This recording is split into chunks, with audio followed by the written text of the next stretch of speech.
Okay, dear brothers and sisters, I'm going to go over this one more time, and thank you for paying better attention now. Well, first of all, I really humbly request my dear sisters or the brothers who bring children to make sure they are under control, under your control, either inside here or they are sent upstairs. We have teachers, they can take care of them, because it's extremely important when we keep the area quiet here, where everybody can benefit, please. I've seen some children run away and go outside and play outside. It's kind of dangerous for them.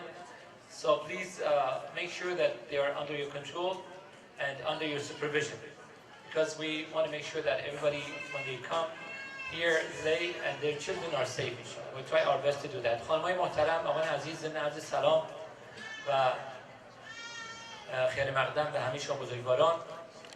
مسئله مهمی که الان وجود داره عزیزان، این بچه‌ها هستن که بایستی حتما زیر برای سوپرویژن خود شما باشن، چون بعضی وقتا می‌بینید بچه الان می‌بینید یکی از بچه‌ها اونجا داره بطری آب رو می‌ندازه به سقف برمیگرده پایین. حالا اگه به سرش بخوره، همین الان دارم می‌بینم این مقدار خطرناکه برای بچه و برای بچه‌های دیگر.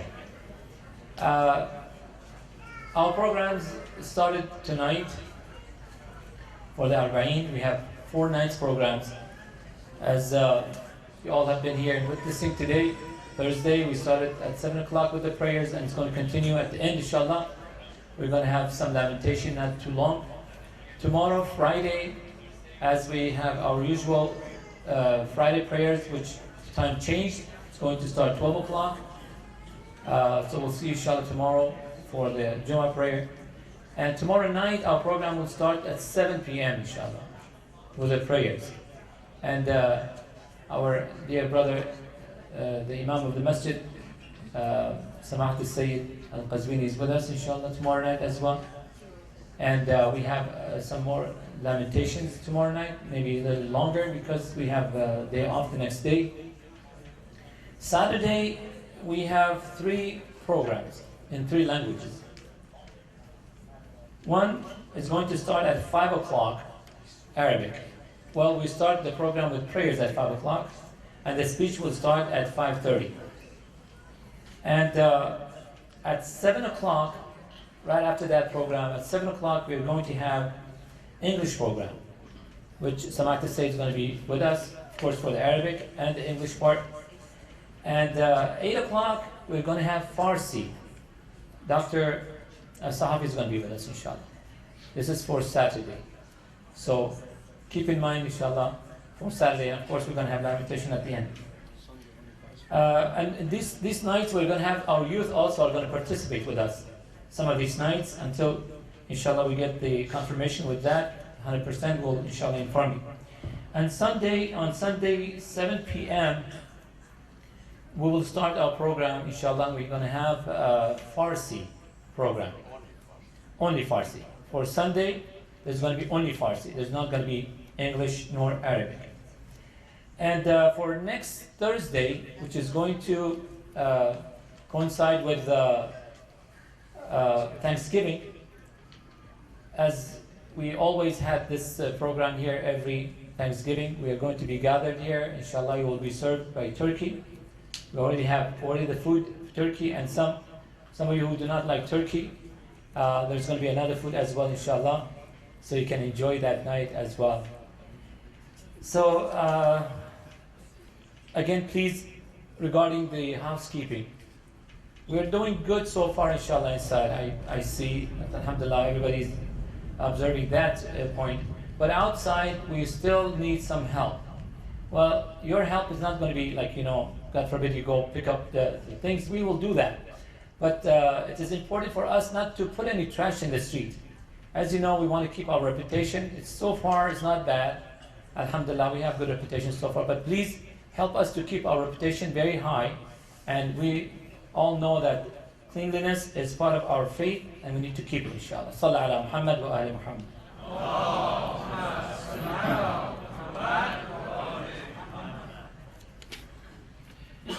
أعوذ بالله من الشيطان الرجيم بسم الله الرحمن الرحيم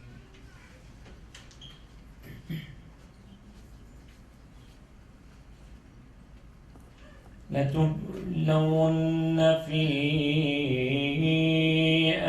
أموالكم وأنفسكم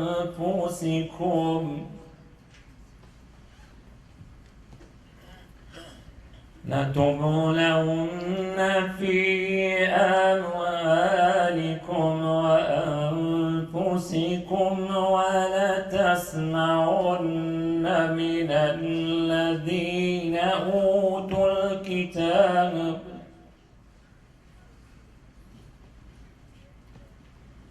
ولتسمعن من الذين أوتوا الكتاب من قبلكم ومن الذين أشركوا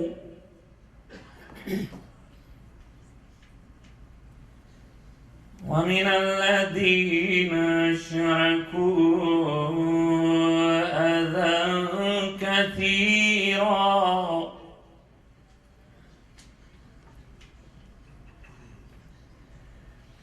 وإن تصبروا وتتقوا فإن ذلك من عزم الأمور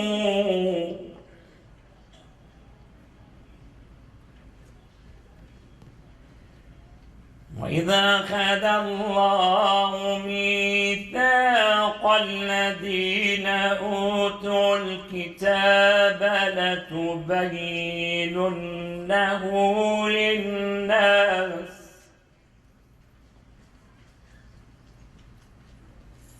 ولا تكتمونه فنبذوه وراء ظهورهم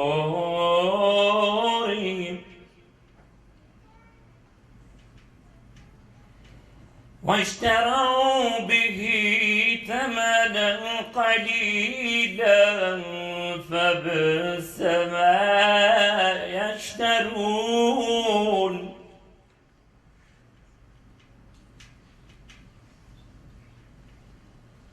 لا تحسبن الذين يفرحون بما أتوا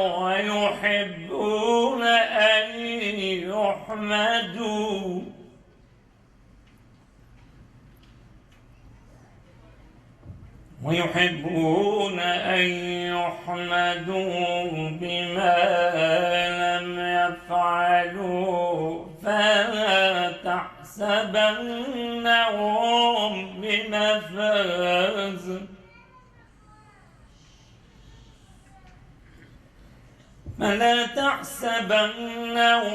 بمفازة من العذاب ولهم عذاب أليم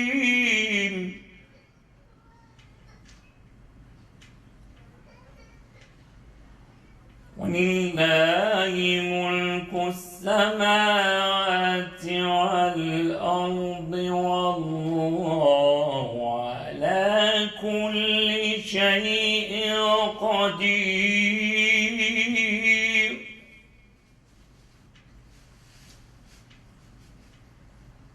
إن في خلق السماوات والأرض واختلاف الليل والنهار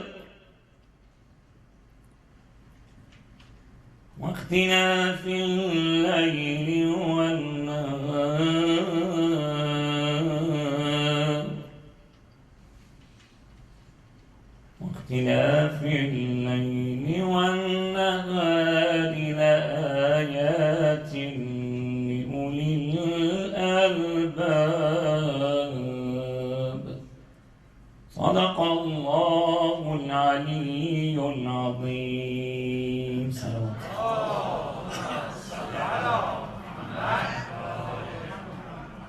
Please join me and invite the Imam of the Center to the podium with the vow of salawat.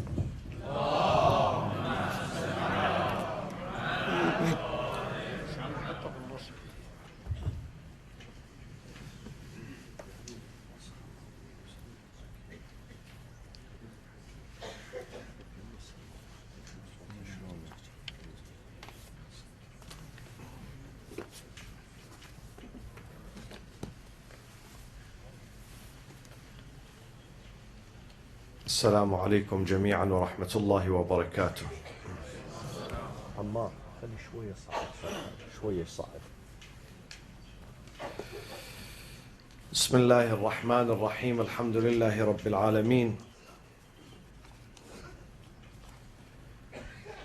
والصلاة والسلام على أنبياء الله جميعا وعلى سيدهم وخاتمهم حبيب إله العالمين أبي القاسم المصطفى محمد.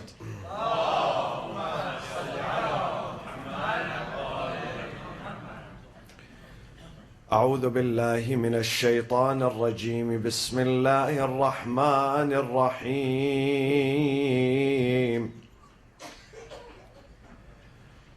وكأي من نبي قاتل معه ربيون كثير فما وهنوا لما أصابهم في سبيل الله وما ضعفوا وما استكانوا والله يحب الصابرين. وما كان قولهم إلا أن قالوا ربنا اغفر لنا ذنوبنا وإسرافنا في أمرنا وثبت أقدامنا وانصرنا على القوم الكافرين.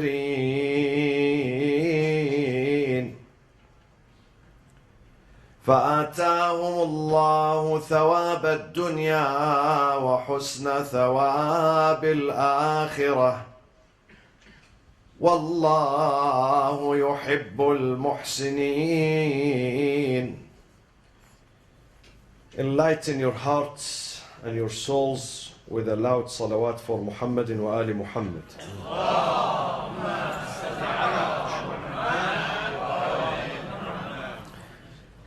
There are two historical stages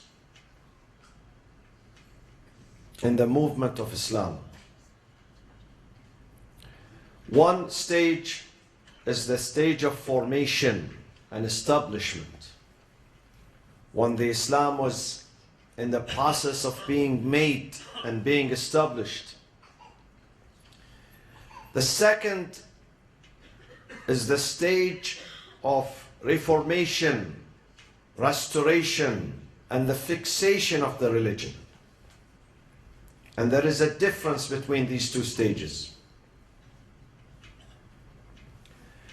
And the Holy Quran referred to these two stages and two eras by saying in chapter 13, Surah Al-Ra'd, إِنَّمَا أَنْتَ مُنذِرٌ, O Muhammad, at this stage, the stage of beginning, the stage of initiation and launching your mission, you are only a warner. إِنَّمَا أَنْتَ مُنذِرٌ. However, after you begins the second stage and the second era. وَلِكُلِّ قَوْمٍ هَادٍ. We will send for every community a guide.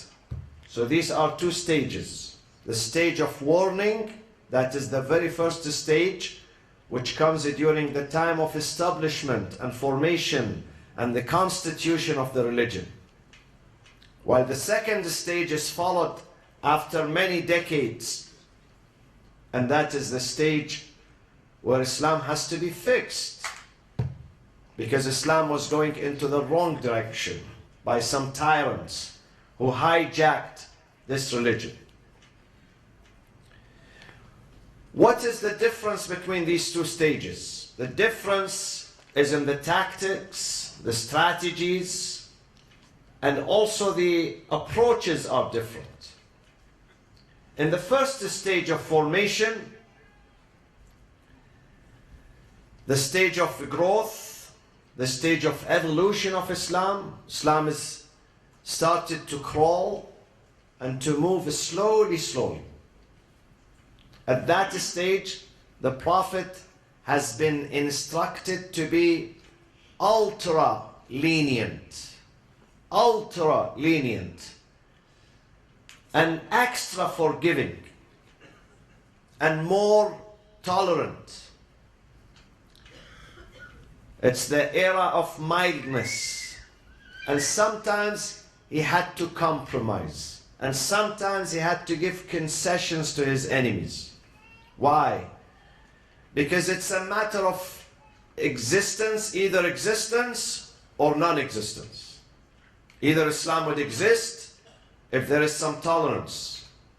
If there is a higher level of tolerance and leniency with others. But if there is no tolerance, Islam is going to be crushed. And Islam would be unable to be launched and presented to the masses. Thus the Prophet had to be very forgiving. Not only that, in his community, in his society, people were different. Some of them were excellent in their characters, in their manners, in their commitment, in their dedication. Others were not very much so. Another group, they were hypocrites, they were enemies. They represented the fifth column inside the Muslim community. They were doing very bad. They conspired to destroy this religion from within. But the Prophet never identified them. Never ever during his mission of 23 years, he stood one day and he said to someone, "Hey, I know you, you are a hypocrite. Get out of here." Never ever. And the Holy Quran tells us that there were hypocrites praying behind him, eating with him, dining with him, living with him, going out with him, conversing with him. And they were called companions. And in chapter 9, the Holy Quran says, "O Muhammad, there are some hypocrites that you may know them, and some that even you do not know them. And I'm not going to tell you who were they." God is telling him. Why? Because we have to keep the state together. It's about unity. It's about unity. It's about the national security of the state. People have to get together. Even if they don't believe in each other, they have to get together. One of the leaders of the hypocrites by the name of Abdullah ibn Ubay, he was known to be the leader of the munafiqeen, hypocrites in Medina, in downtown Medina. His house was there in downtown Medina. And he used to come to the mosque, and the Prophet would never say to him, "Listen, I don't like you. I don't want you to come to my mosque." He never said this to him. The Prophet said, "Everybody is welcomed." Why? Because we need all the forces today. All of them. Those who contribute 100%, with those who give 80%, with those who give 5%, with those who give nothing. We need all of them. They have to get together because we are in the stage of formation. We cannot afford division. We cannot afford disunity. Do you know that sometimes in some of these military excursions that the Prophet would dispatch to defend his estate, the military commander was not sincere. So the Prophet would send 2 or 3 people to watch him. Imagine, he's the leader of the military excursion, but he's not sincere. So the Prophet sends 2 or 3 people to watch him. Why? Because he needed every energy, every bit of force, every individual, every male, every female, every child, every elderly, every citizen to be part of that formation. He would not purge. The Prophet would not purge people based on their faith. "Oh, I don't like your faith, I don't like your color, I don't like your gender, I don't like your race. I'm going to deport you, I'm going to put you in jail, I'm going to send 3 million here, 5 million there. He never said this. They are in the state of formation. They have to get together.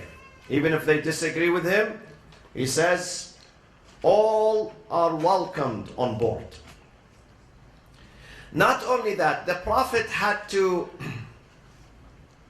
build alliances with non-believers. With non-believers. He had to create treaties with his enemies to avoid war and to avoid conflict. And the Prophet had to marry sometimes women that he did not necessarily like. But it was important for him to marry, to please their families, their parents, their communities. Some of his wives were not very religious, were not very committed. But the Prophet was easygoing. The Prophet said, we are in the stage of formation. This is an equal opportunity religion. Here, if we want to check the faith of people and pick and choose those who agree with me 100%, I will get them on board, and those who disagree with me, I will throw them away. My faith and my religion and my country and my state is going to be dismantled. And that's not the way I'm going to do things. So in the stage of formation, تأسيس, مرحلة التأسيس. The policy was what? Leniency and tolerance and mildness. Therefore, this book, the Holy Quran, tells the Prophet, O Muhammad, وَلَوْ كُنْتَ فَضًّا غَلِيظَ الْقَلْبِ لَانْفَضُّوا مِنْ حَوْلِكَ. If you are harsh-hearted with your community, if you are tough and brutal, they're going to leave you alone. So don't do that. Be mild, be forgiving. He's the Prophet of forgiveness, the Prophet of love and compassion. And God says in this book, وَمَا أَرْسَلْنَاكَ إِلَّا رَحْمَةً لِلْعَالَمِينَ. We sent you nothing but a source of mercy for the entire world, لِلْعَالَمِينَ, the entire universe. Then after that comes the stage of restoration. After the Prophet, Islam started to shift away from the right course. Why?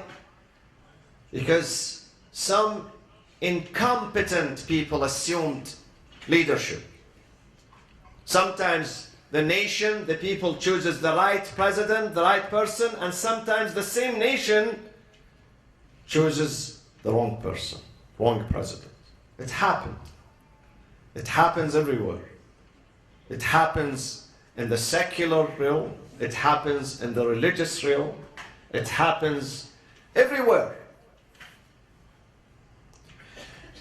And then 50 years after the departure of the Prophet ﷺ, Islam went 180 degrees in the wrong direction. 180 degrees. Completely in the wrong direction. Because it was hijacked by a group of thugs, murderers and thugs, whose intention was not to build their communities and their people, but to plunder, to steal, to exploit, to dominate, to abuse. Unfortunately, this happened because people did not live up to their responsibilities.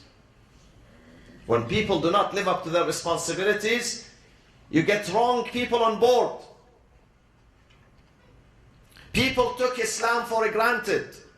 They thought that since I'm a Muslim, I pray 5 times a day, I fast in the month of Ramadan, God is going to send me angels to rule over me.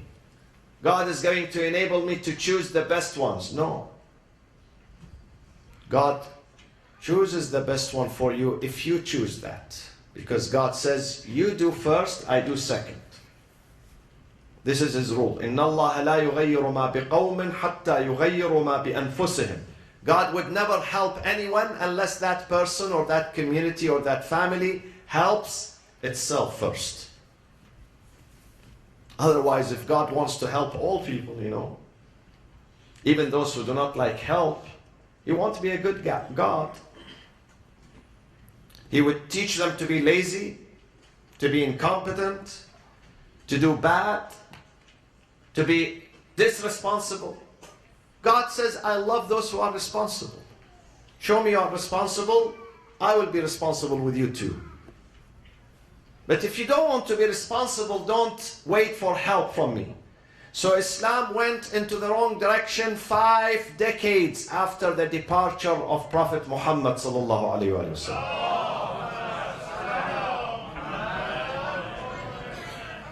So it comes the time of Imam Hussein, and before him his father Imam Ali alayhi salam. This era now, and this stage now, is the stage of tasheeh, restoration of Islam. Remember, the first one was formation. This one is not formation. The religion has been established. But unfortunately, this religion was hijacked and exploited by some opportunists. So now, those who come after Muhammad, they would not bring another religion or a new religion. No, they try to fix the existing one. Islah, reformation. The repairs. And therefore, in this stage, the leader has to be tough. He has to be serious. He has to be serious. It doesn't mean that he should not be tolerant, but tough at the same time. There is no complete leniency. Why? Because when you come to criminals and you become lenient with them, you set them free, you don't take them to court, you don't arrest them, would you be able to live in that society? No. That society is going to be turned into what? Into a jungle. And God says we have to restore peace on earth. If people are supposed to worship me, there should be peace. If people are supposed to be good to each other, the husband good to his wife and the wife good to her husband and the kids are good to their parents, then there should be peace. So you have to fix it. You have to fix the broken system. You have to fix it. And once you start fixing, you need discipline. You need to enforce the law to the fullest. No one can get away with any crime. No one. Thus Imam Ali, when he came to power, between him and the Prophet there were 3 leaders before him who succeeded the Prophet. When Imam Ali came after 24 years of the death of the Prophet, the system was broken. The first speech, his inaugural speech, was, I will bring back every penny that was stolen from the treasury, Baytul Mal. I'll bring it back to Baytul Mal. I don't care who took it, why they took it, it has to come back to the treasury. Because before him there were nepotism, favoritism and nepotism. The caliph would give money to his friends, to his family members, to those who support him, and he deprives others. Imam Ali said every penny that left the treasury with injustice has to come back. This is my first policy.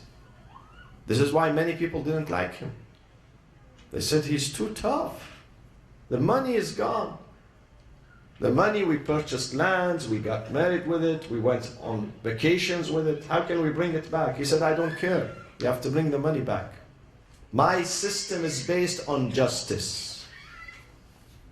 The second thing he said, all those governors, at his time, the Islamic State was huge, was bigger than the United States of America today.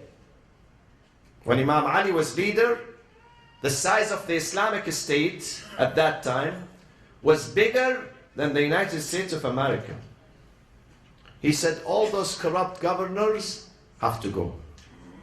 No one corrupt works for me.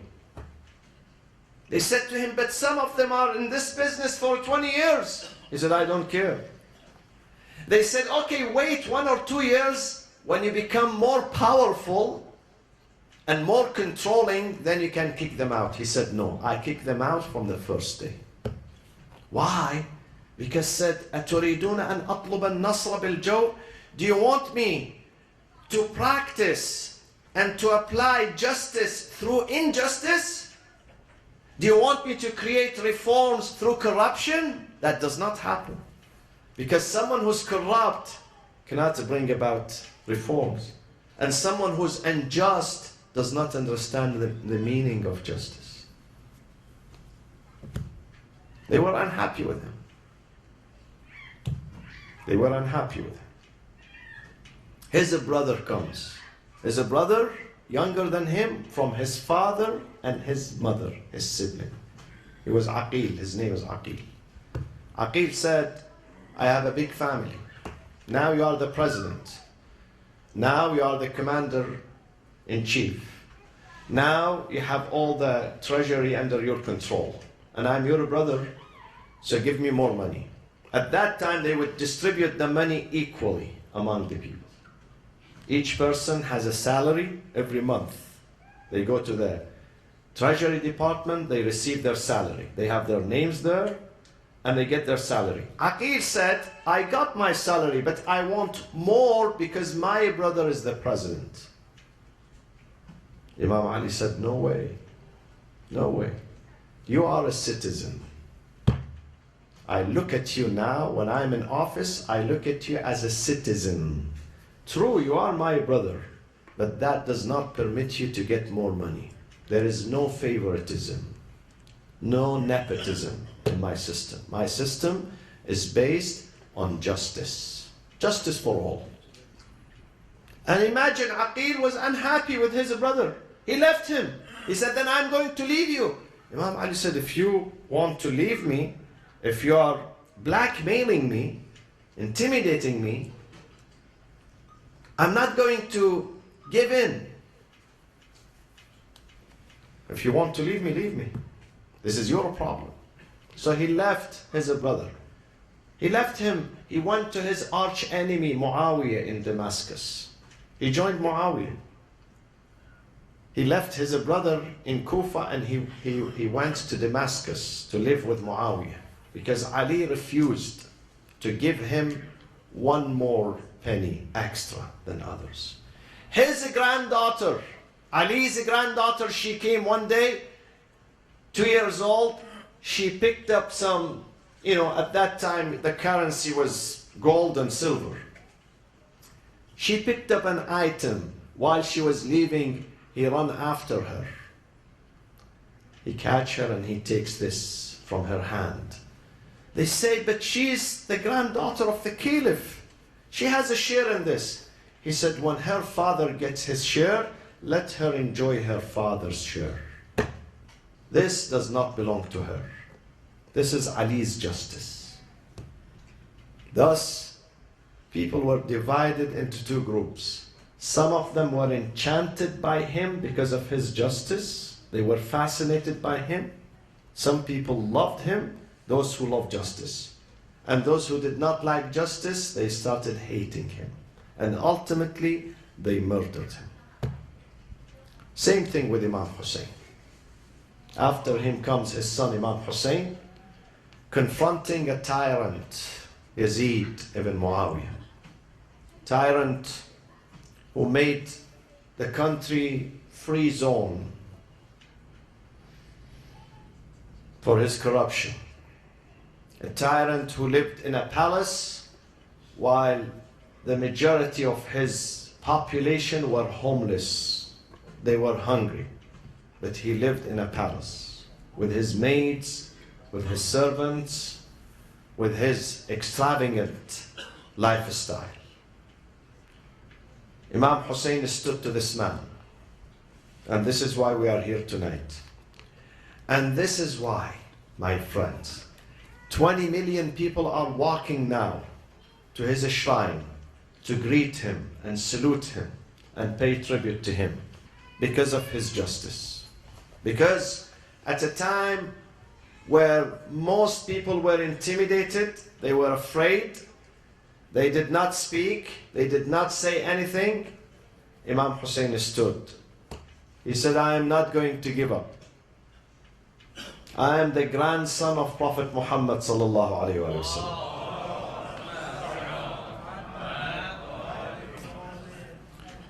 I take it upon myself to restore this religion, even if it cost my blood and my family and my children.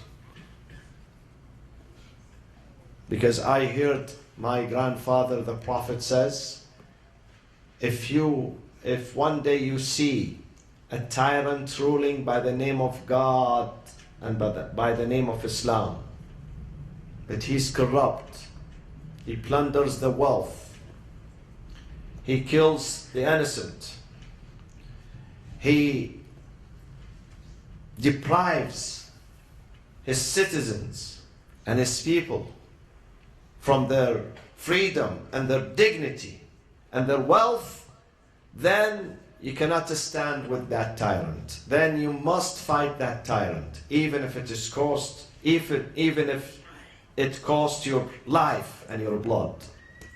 This is what my father taught me. And Imam Hussein, he said, I am going to fight him with the purest of the people. People who are really sincere, people who are really refined, people who are dedicated, people who are honest. Those who want to join me, they are welcome. Imagine, out of millions of people at that time, only 72 people joined him. The rest, they said, sorry, this is too much for us. We have children, we have properties, we have businesses, we have families.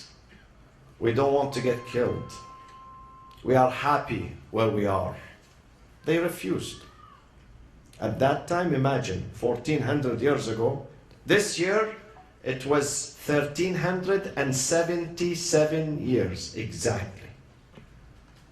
1377 years since the day of Ashura, since the day Imam Hussein was murdered in the land of Karbala. Imagine, at that day, only 72 people were willing to join him and stand by him and support him, and they gave their lives. Today, millions of people worldwide. Millions of people worldwide. They are ready to give their blood for Hussein. They go to his shrine. Now that I speak to you, watch televisions in Iraq and see what is happening. People walk for hundreds of kilometers, walking, not riding. Among them, elderly, women, children, infants. And they all say, Labbayka ya Hussein. Oh Hussein, we are here to support you. We are with you, ya Hussein. You are not alone. If people abandoned you, 1377 years ago, we are not going to abandon you. We are with you. Hussein chose the purest. And he gave his son, who was the oldest one, 27 years old, Aliyun al-Akbar. And he gave the youngest one, who was only 6 months old. They were murdered right before his eyes. And he didn't give up. He didn't say, oh God, you've forsaken me. What is happening to me? The more he gave, the more his face was glowing. This is exactly how they described him in the battlefield. The more he lost one of his companions and family members, the happier he gets. Why? Because he knows he's getting closer to God. And God is his ultimate destination, not this life. This life is short-lived. we live in this life for 60 years, 70 years, 90 years, then we have to go. Then we have to go back to God. He didn't succumb. He never said, I'm in pain. Never ever. And he was crying for his enemies because they are not because they are murdering him, but because they are destroying themselves with their own misfortune, with their own evil deeds. He felt sad for them. Imam Hussein chose the purest. Do you know that when they murdered him, he was thirsty? They didn't give him water for 2 days. And then when Hussein was killed, few hours after his murder, the army of Bani Umayyah, they decided that since there are no more men in his camp, let's go and give his children some water. So they brought the water and they called upon the kids, here the water, come, you've been deprived from this water for 2 days. Now you are free to drink. None of them moved forward. They stood their place. An army sergeant called, he said, aren't you thirsty? You are kids. They said, yes, we are thirsty, but we are not going to drink because our father died thirsty. One of the kids, while the others were standing, she runs towards the soldier to get a cup of water. The other kids, they looked at her surprised. Why she's not with us? But when she took the cup of water, rather than coming back to the camp, she went to the battlefield. The soldier said to her, where do you go? She said, when my father left me in the morning, he was thirsty. I'm taking the water to my father. The soldier said to her, but your father is dead. When she heard that, she threw the water. She said, if my father dies of thirst, his daughter is not going to drink this water. Imam Hussein chose the purest. The purest among women, among children, among men. The purest. They carried his head on the way to Damascus. They passed by a church. In that church, there was a priest. The priest noticed that the head of Imam Hussein, they are carrying the head atop a lance. The head is not normal. The severed head, the head is separated from the body, but is still fresh, glowing, shining with light. So he said to the soldiers, whose head is this? They arrogantly answered him. They said, his name is Hussein. He said, what Hussein? Who's Hussein? They said, Hussein. Whose father? Whose mother? They said, his father is called Ali, his mother is Fatima. He said, isn't he the grandson of your Prophet Muhammad? They were embarrassed. The priest is asking them. One of them said, yes. He said, are you serious? He's the grandson of your Prophet, and this is how you deal with him? You sever his head from his body. Why? What wrong he did? They had no answer. He said to them, listen, please, I want you to leave this head with me tonight in my church. Give me the head. They said, no, we cannot give you the head. We're going to be punished. We have to take it to the caliph in Damascus. He said, please leave it with me. All what I have is 10,000 dirham. 10,000 dirham. This is my saving. I can give you this money. Leave the head of this man with me in my monastery, in my church. Because they were greedy, they took the money, 10,000. They said, okay, enjoy the head. Enjoy it. Give us the money. He brought the head inside the church. He put it in front of him. He washed the head. And he said, Hussein, I am sorry for what happened to you. I'm a Christian, but I love you. I love you and I believe in you. And please, when you meet your grandfather Muhammad, say to him, give him my salam and my greetings, and say to him, أنا أشهد أن لا إله إلا الله وأشهد أن محمد رسول الله. And then he kept the head with him, crying the whole night. In the morning they knocked at the door and they said to him, give us the head back. Imagine the severed head of this man, what he did with people who were non-Muslims, but some Muslims who called themselves Muslims. What did they do to Hussein and his family? In Damascus, one of the kids who was only 5 years old, by the name of Ruqayya, she's awakened in the middle of the night, missing her father, only 5 years old. Then he calls upon her aunt, Auntie Amma, I need my father today, I haven't seen him for a while. Her aunt Zainab did not have an answer to give her. She said to her, my sweetie Ruqayya, you know your dad is traveling. It means that he is traveling to the hereafter, to the next life. But she kept insisting, I need daddy, I need daddy, I saw him in my dream. When she was crying, the whole camp was crying with her. All women, all widows, all orphans of Imam Hussein's caravan. The entire city of Damascus was asleep at that time. But they heard this wailing coming, and the cries and the screams coming from the camp of Imam Hussein. These cries reached the palace of the tyrant. He was in his bed. He woke up. He said, what is happening? Why? They said, a baby of Imam Hussein, she woke up asking for her father. He said, no problem. Take her the head of her father. Let her enjoy the head of her father, Hussein. They put it in a tray. They covered the tray. They brought the tray to the camp. They put it before this little lady, little girl.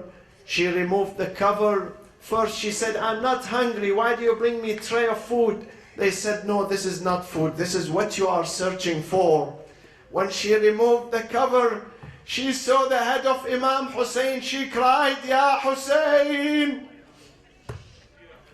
أبتاه من الذي قطع الرأس الشريف أبتاه من الذي خضب الشيب العفيف أبتاه من الذي أيتمني على صغر سني. Who killed you, Daddy? Why? Why they did this to you? You are a wonderful father. You are a generous father. You are compassionate. You are loving. Why did they deprive me in my childhood from my father's protection and my father's love? She kept saying, Daddy, Daddy, until she died. She died there in the spot, and she's buried there.